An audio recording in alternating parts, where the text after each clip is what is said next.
campaign. What is the essential reason why you chose to be on board? Well, I think this has been a growing concern, as we say, and being a young mother, you know, our children walk on the roads, they go to bus stops, you know, to catch the school bus. And I think even as a mom, you always have that fear, you know, that, you know, your child and maybe a mother or a father or a caretaker might be dropping them. But what if somebody is, you know, driving or they're coming back from school and being irresponsible? So I think it's very important that, of course, that don't drink and drive, but also, like you say, you have to drive safely and responsibly even during the day. Yeah. Abanti, you've got teenage sons. They're, what, 18 years old. In driving this entire campaign in association with NDTV, your thoughts would at one level have been also on your young sons. As a mother, what does this campaign mean to you? I think as a mother, this campaign means I can go home a little bit more reassured that there is a message out there very frequently during the seasons when my kids are listening to it, and hopefully, you know, there is an awareness that's being created about them of what not to do. I mean, they are below legal drinking age today, but still there is temptation always when they are together with friends, etc. So it just helps me really go and feel like there is somebody out there watching out for them through the program. Yeah. Karishma, I must ask you, all of us like to go out, meet friends, party. And then, to say party responsibly or drink responsibly at one level is cliched, but it is at another level a fundamental truth. Where do you draw the line? Well, I must say that, frankly, I always have a designated driver. I don't drive myself because I think I have too many things on my mind. So it's better that I sit behind in the back seat. But I'd like to tell you that there are a lot of young people out there today who have realized this. And I think this campaign has made them realize today when young couples go out to party or to a club to have a few drinks. Like a lot of my friends tell me, we are the driver tonight. My friends like, I'm not drinking tonight. Let the husbands and the other friends because I have so many people to drop home. So people have become really, really aware about this. And also I'd like to really say that especially in Mumbai, I think the traffic police is doing a great job because over the weekends, a lot of people are genuinely aware and a bit scared that, they cannot afford to drink and drive because they are going to be pulled up. And there are a lot of check nakas nowadays. Yep. And I think the growing concern is out there and people have become really aware. Dr. Vishwanath, you want to add to that the role of the police in being proactive with new technologies available to them, also just spreading awareness and how something like this does make a difference on the ground? Yes, that is very much true. More than 18,000 people have been caught drunk and drive this year, and more people are very much aware because we are also putting those 40 extra cameras on Marine Drive, Western Express Highway, Eastern Express Highway and all, especially for the purpose of stopping these racing motorbikes and all those things in the night. And they pose a danger for the common driver, who is not even aware that they are racing. And very difficult to catch hold of them because the policeman cannot race behind them at that speed. And hence these cameras are going to be very useful. And we have also got the e-challan systems which are being, more than 6,000 cameras are being installed in Mumbai, out of which 4,000 are already installed. Yeah. And we are getting those data straight away from that, and we are sending those challans to their mobile numbers, and we are getting many mobile numbers from the petrol stations and all those things. One incident where a poor constable was just taking a mobile number from a teenage driver, motorbiker, and his brother came and hit him and he died because of that. But so at least 50 constables die every year because of these road accidents all over Maharashtra. So therefore, this kind of awareness and lots and lot of publicity is being done with e-challan, BMS and all those things. And people in Mumbai are very much aware that they just can't take a chance with the police. Suhail, the number I gave you, 141,633 people died in road accidents in 2015. I've got a number for the number of accident deaths and injuries because of drunk driving. 2015, 16,298 people had died in accidents of drunk driving. Or the total number of accidents. The total number of deaths of that 16,000, 6,755. Injuries, 18,813. These are underreported numbers, as you know, in a country as large as ours.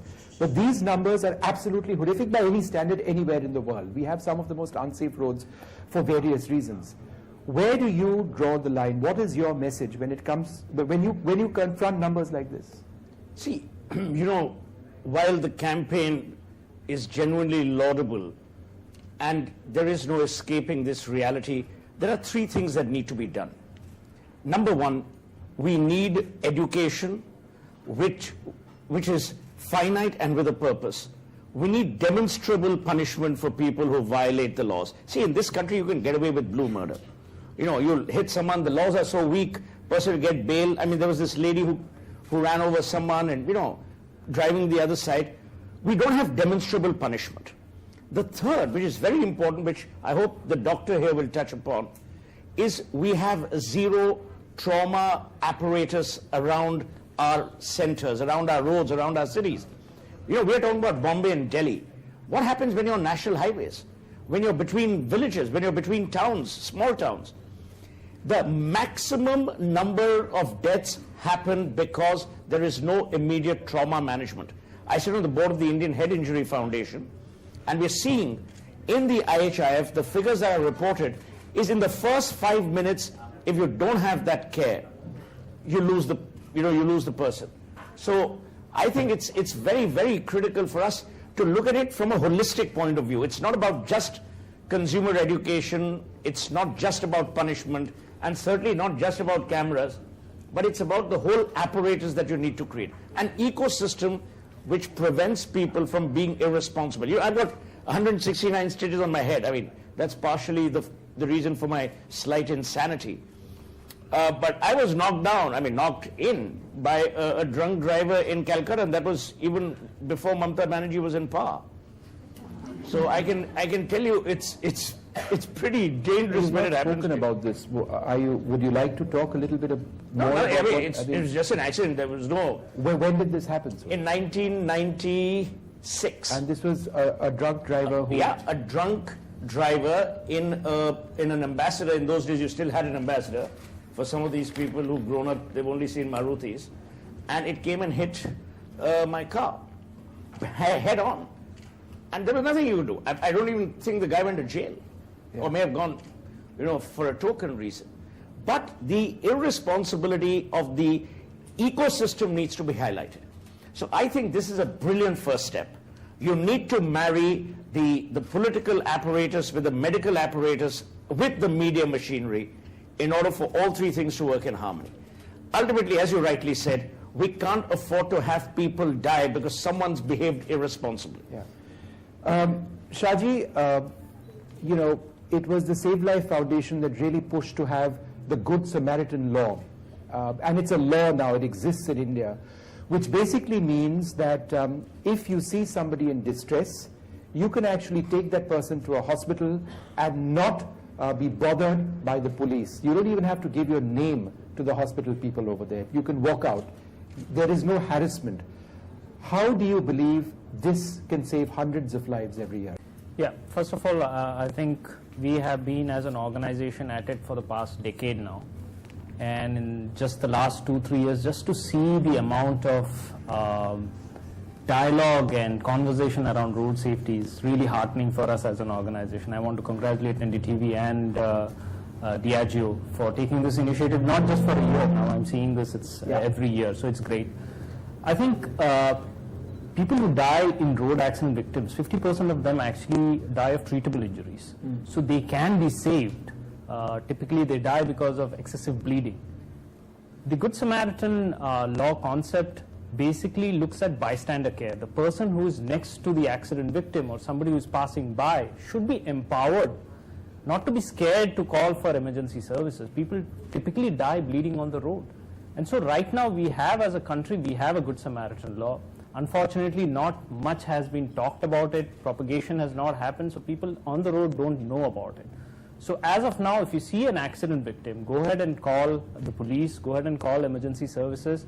You can remain anonymous. You have the right in India right now to not reveal your name. And that was the biggest fear for any individual. And are police forces accepting this? Has it dawned on police forces that they need to be sensitive to this new law? They cannot be harassing a person who's actually trying to help fellow citizens? Not completely. It's a process. Typically, it takes at least a few years for the beat constable to understand that I will not be asking somebody for his or her name. This sensitization has to happen continuously. It cannot happen overnight. So, but that effort has to come from the government side as well. Dr. Oak, tell us a little bit about the golden hour in a hospital. Why is the golden hour? Yeah, it's so two things are important, as Sohailji very rightly mentioned. It's the pre-hospital period and the pre-hospital transfer. So one is you have to stop if someone has met with an accident and go for its assistance. Yes, you may be questioned, you may be detained in the casualty for some time. That's a part of life. Eventually you are going to save somebody's life, and that anonymous person could be your next kith and kin. It has happened at times. Second thing is, how do you transfer? Because sometimes unscientific modalities of transfer have rendered more harm than the actual accident has done. It particularly happens in cervical spine injuries, lumbar spine injuries. So that is second part where we are working together. The third thing is, once a patient is received in the hospital, the whole culture of the hospital also needs to change from casualty, which is a casual approach, to an accident and emergency service area, where what is called as triage. Triage means to sort out. That is done. And suppose if there are 5 or 6 victims, we decide which one needs to be attended most and first. Ironically, he may be the quietest of the lot, but he's the one who is bleeding internally Right. and needs more attention, rather than the one who is making all loud noise about this. So these are the fundamental things. But in that golden hour, if you are able to stabilize airway, if you are able to stabilize breathing, if you are able to stop hemorrhage, we can save significant number of lives. Yeah. Shaina, thanks very much for being with us.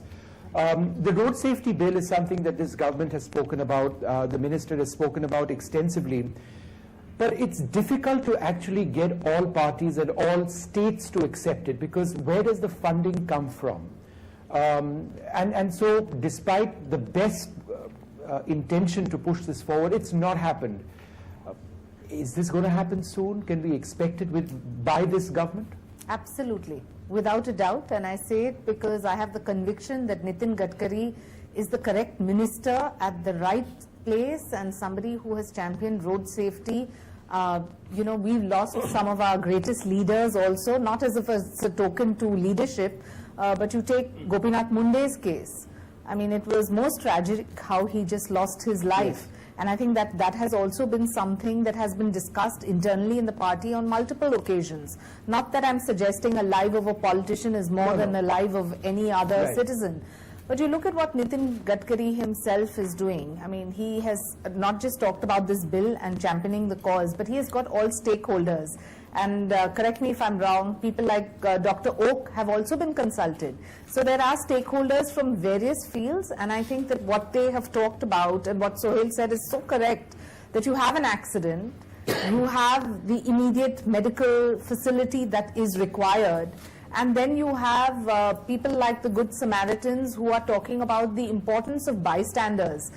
I'd like to question, even in a city like Mumbai, if we do see an accident, how many of us actually stop? All of us think, let's not get into this jhanjat. Yeah. Who wants to be a witness? Who wants to go to court? you wanted to say something? Who wants to be a part of this whole problem and not realizing where you're going to go? So I think where it's important as a political class is also to give faith to the bystanders, that you have a moral responsibility, a legal responsibility. More importantly, you're a human being, and this could happen to any of us, so we must participate.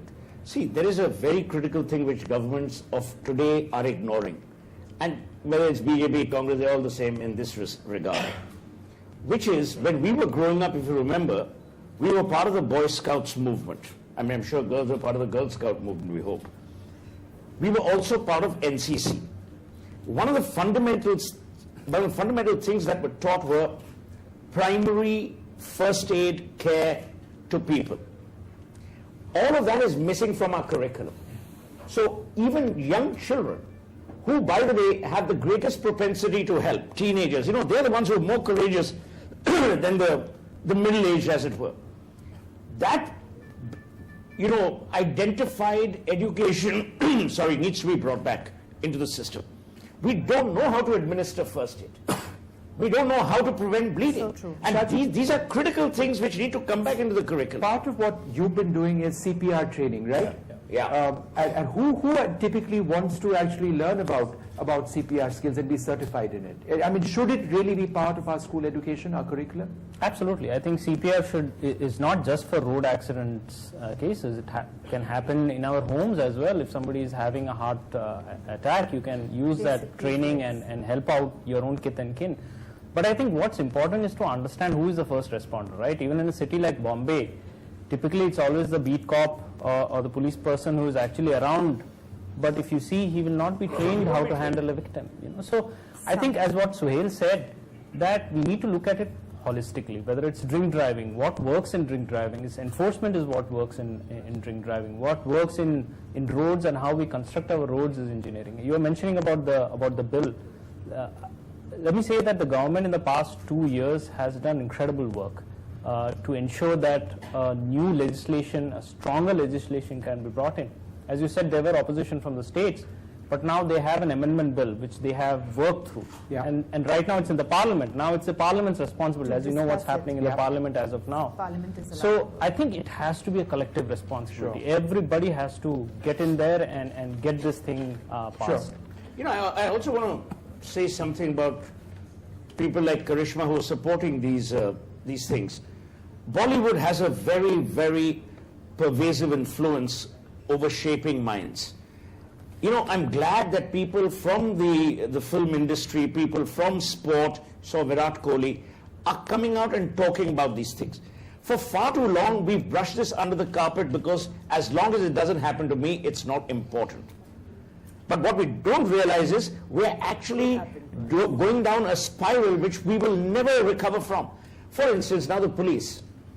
The police still in this country, despite Narendra Modi's Digital India and all that other stuff, we don't have a record of actually violations of drunk driving norms. You know, the DIU norms in America, DUI, whatever, those norms need to be imposed here. Yeah. You need people for their licenses to be taken away.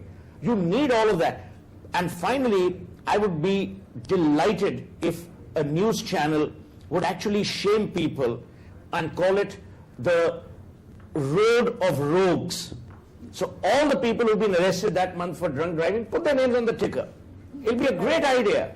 Let them be shamed. That's the marketing guru talking. No, but And I think that's rather than just have ministers being put on the ticker. Okay, Abanti, I want to speak to you actually about some of our goals this year. Celebrate responsibly, never drink and drive, and always have a designated driver. Before you answer that, I want to ask you about the reception this campaign has had, not just in the big cities, but we've taken it across elsewhere. So what's the reception been, which is why we really want to keep doing this? So I think what comes across to us as a delight is the fact that this message has now become part of the discourse Yeah. in all cities, not just in the metros, but even in the smaller cities. And I think it's serving to be a platform where different stakeholders come together to discuss and debate potential solutions holistically, like we just discussed. It's not just any one thing, but multiple things. And as part of the campaign, which is something we absolutely want to retain, we've done a lot of on-ground activations where citizens from different walks of life have actually come together. So I think the reception has been extremely promising. It's a long road ahead, but our view was somebody's got to start. And I think we've made that start 2 years ago. And I have to say, I'm delighted to see that this year, for instance, your channel and a couple of other channels are carrying other programs from other companies, corporates, supporting road safety. So I just feel very good about the fact that we have been a force for good, a catalyst for change. Yeah. Also, Vishnu, use technology. For instance, why can't we create an app, technology which actually tells you if you've gone above the permissible limit?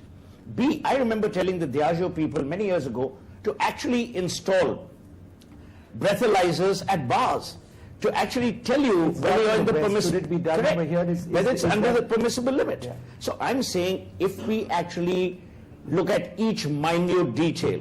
Dr. Vishwanath, that's not a bad suggestion. Do you think it's something? done? What Mr. Sohail said, many companies have come forward to put this in every bar. It costs 50,000 rupees, and all taxi numbers, all those things are written by the side. So if your analyzer shows that you are drunk beyond a particular limit, whatever, immediately you are supposed to call a taxi and go. And the bar, whoever is operating the bar, is not supposed to allow you out of the bar. Right. So that's being implemented. Vishwa, I'm I won't go to the bar. I'm looking at a day when the car engine would refuse to start, analyzing the breath in my exhaled breath. This is I being can't done. drive. The car just would refuse to Actually, start. just live in Delhi, it won't start in any case. I think that Diageo, that company is also sponsoring. Karishma, let me ask you about another key part of this campaign, designated drivers.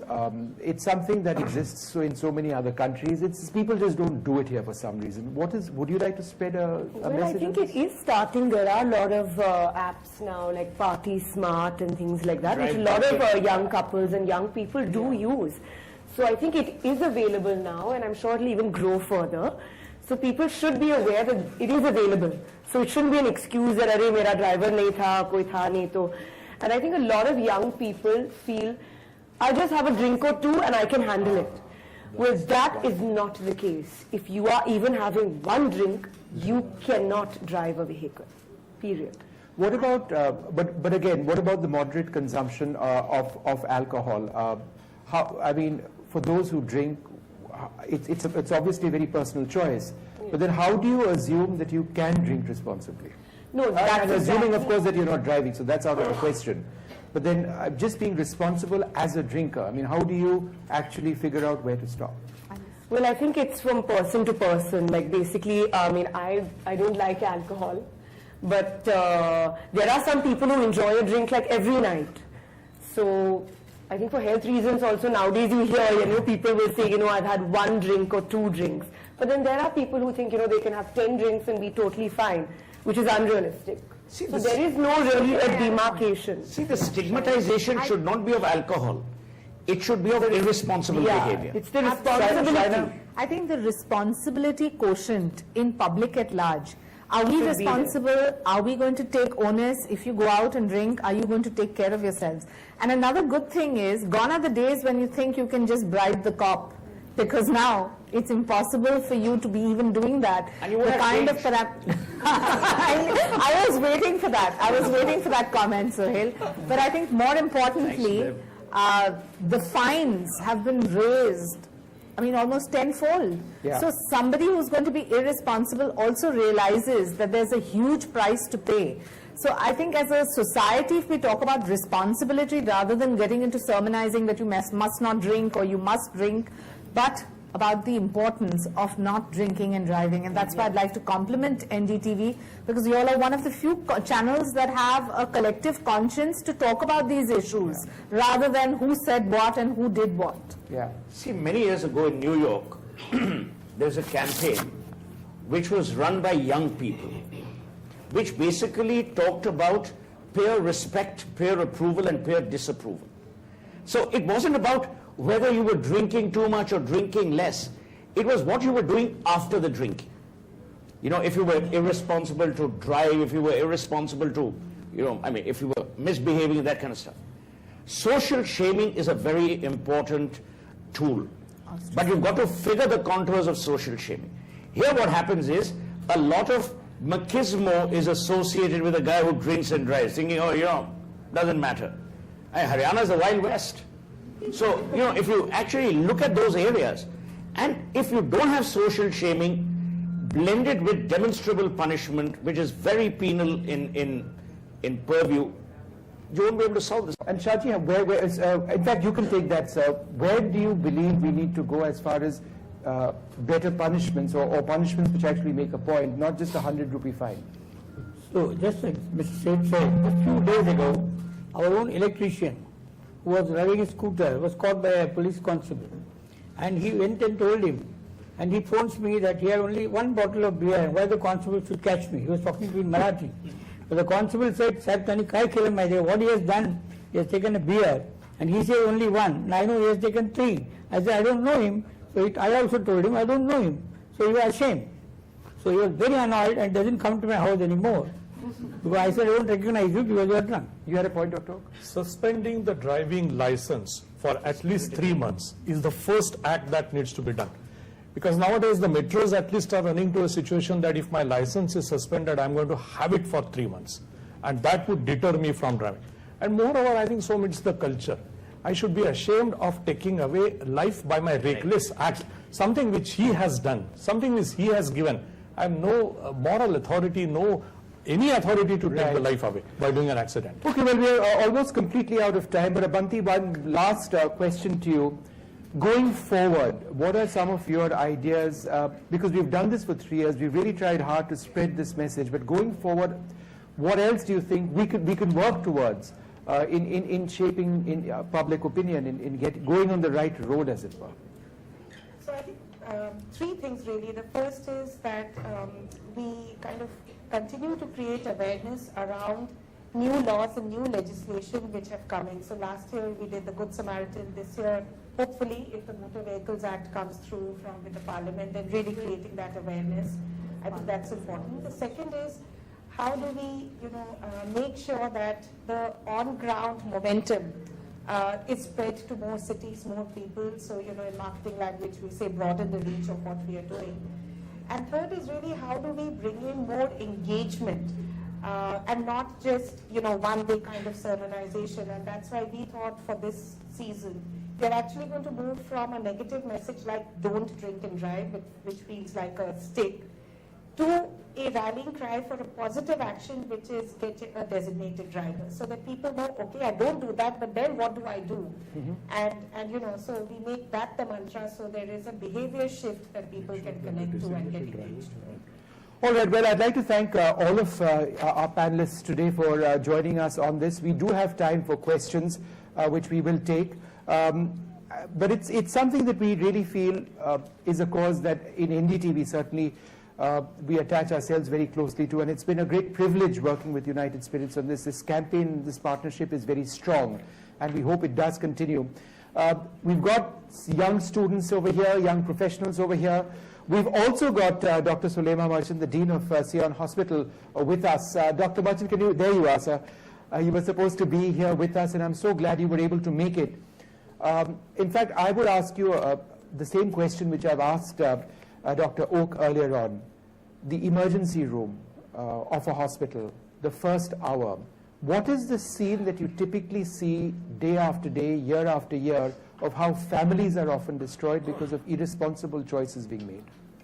I think that's a very good question. And I think before starting, it's nice to have a backseat driver on the scene too, These guys are on the front seat here, so it's nice to have a real perspective. My point is, before I answer that, I'd like to take on what positive contributions have come up and very good suggestions, like Suhail, for example, education. I'll give you an example there. I was a student somewhere in Germany, a small, tiny little road, 5, 6 in the morning. Nobody there. Pedestrian crossing, red light, 2 people waiting out there. And I was kind of, say, what the heck's going on? And that Mumbai pana of me, if I can say, Mumbai, I got the better of me, and I was about to take a step. There was no road. There was no traffic, at all. And a little girl, 2-year-old girl, I unfortunately knew German a little bit. So she said, can't you see that light is red? I was about to go there, and I said, really sorry. And that's what matters really, culture, what Dr. Oak said. Culture to be inculcated among school. We've got kids who are eco-friendly, who are into green stuff, but if they are taught early, changing culture at an adult age is very difficult. We can try that, all kinds of punishments there. And second important point that was mentioned was at site. I think Dr. Oak has mentioned, Sohail has mentioned, everybody. This is completely lacking because as Dr. Oak said, he said it in a medical term, I'll kind of put it in layman's perspective. Neck injuries are the single most important cause of paralysis. Sohail's on the board of Indian Head Injury. And immobilization, anybody who's there. We're just not aware. We're not putting that. If the media covers this single aspect, you'll reduce paralyzed victims post. We don't have neck braces in India. Neck braces is absolutely, you have to have it on the spot, whether a policeman reaches there, whether anybody reaches there. That concept of neck bracing. You have an ambulance doesn't have the neck brace, a splint. Simple things like that. Splints can reduce pain. We've seen people just dumped into a hospital. Sion Hospital, KM Hospital are the largest trauma loads. We do about 8,000 major accidents a year. And people are just dumped into the hospital. There's no awareness about how to reduce pain by just splinting. And neck injuries, we've seen so many people paralyzed, lives ruined there, completely just because of that. And you see this almost every day. We see it every day. Like the statistics you've given, it's like, if you take Indian statistics, it's like a jumbo jet crashing every day. 400 people dying every day. 17 throughout India. If you just take the statistic, it's really mind-boggling. 17 every hour. Every 4 minutes, somebody is dying because of a road accident, and most of them are in the age group of 19 to 30, 34. The most productive years. So I've seen an accident just a couple of days ago. I was going in my car. There's a Mobike guy who's squeezing in left, right, and center. Finally had the last squeeze of his life. Unfortunately, he got squeezed between 2 tempos. And I saw his dead body right there, squashed completely. Nobody can do anything for that. So preventive measures are good. I think we need to talk about splinting, about education. Sure. But when you come into the hospital, if all of this is not done, it becomes that much more difficult and climb. Golden hour is, everybody's aware. I don't need to talk about that. So speed is of essence, like you said. Thank you. Any other questions? If you could raise your hands. Yeah, to the young man over there. Yes. Yep. Good afternoon, everyone. My name is Ridesh, and I'm representing KJ Somaiya College of Management Studies and Research. So first of all, thank you all for instilling some faith in youth that we are the driving force behind bringing the change in any sort. So my question is related to road safety. We discussed that our laws are very weak as far as punishment is concerned. But there is one more neglected thing in India, which is pedestrian signals.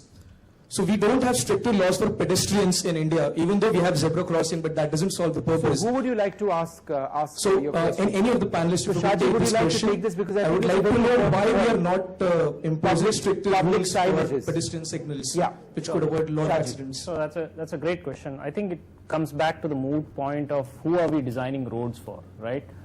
We design roads for motor vehicles, for cars and other vehicles, but we don't design it for pedestrians. And sadly, 50% of the people who are actually dying in road accidents in India are called vulnerable road users, who are not protected by a shell. So they are cyclists, they are pedestrians, they are children. So every day 20 children die in road accidents in India. Yeah. Kids, you know how kids are taken to school and got back from school. I think we have to move towards, and there are a lot of cities in the world, third world countries, like Bogota, for example.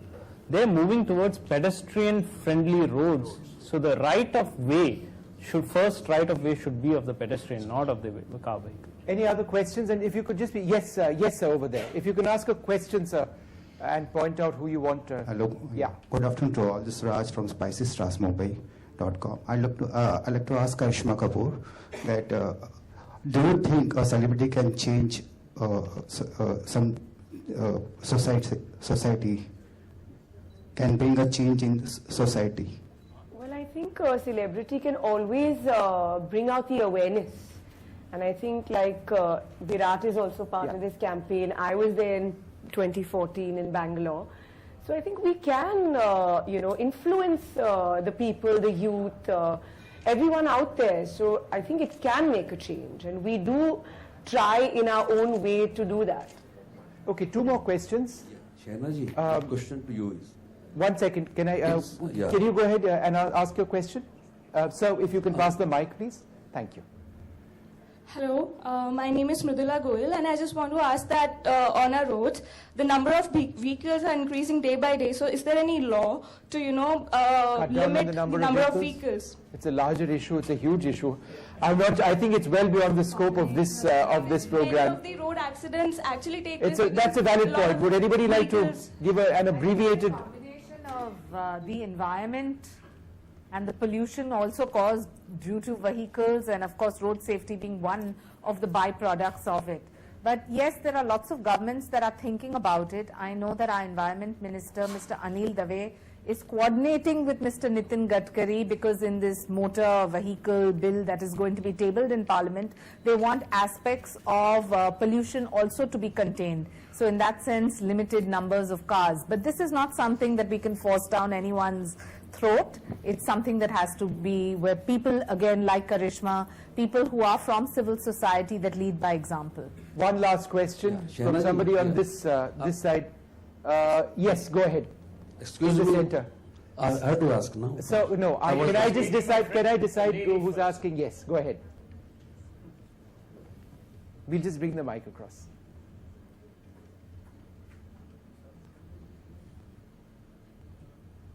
Hello, my name is Palak Upadhyay and I'm from HR College of Commerce and Economics. My question is that the present government, they are bringing a lot of changes and they are good. But as Sir mentioned that the medical facilities which are provided are not so enhanced. So when are we going to see? Because see, when are we going to see what?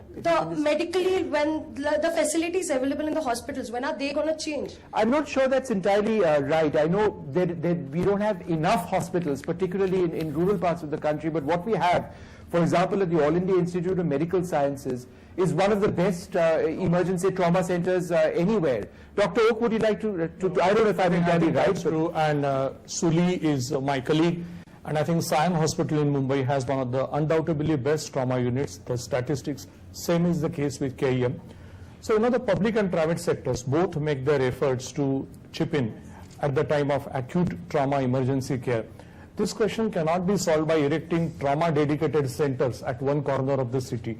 You have to upgrade every hospital's casualty into what I said, active emergency center, and those efforts are really on. But there is no substitute to good driving manners and culture. So you've been very persistent. If you want to ask your question, yes, sir. I'll bring the mic, sir. 1 minute. Sir, can we just pass the mic, sir? Yeah, go ahead. It's a good initiative taken by all of you. Yes. What about railways? उन्हें कौन सुधारेगा? उधर भी ध्यान दीजिए. Thank you very much for your suggestion, and I think that's an important point outside the purview of this. And if you want to answer, I can't stop you. I can only assure you that when it comes to railways also, there's no saying that, we are going to be completely accident-free. But we are taking a lot of measures, and Suresh Prabhu himself has highlighted all the 12 points that the government plans to do when it comes to railway safety as well. And I do concede it is an area of contention, because if you lose one life or 100 lives, it's a life of an Indian that is lost. Well, I'd like to thank all of you very much for joining us. We're completely out of time. Our panelists need to move.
they should not drink and drive. और अगर आपने लिया भी है, but then you have to have a designated driver. आप नहीं सोच सकते कि नहीं मैं तो गाड़ी चलाने वाला हूँ, तो ये नहीं हो सकता.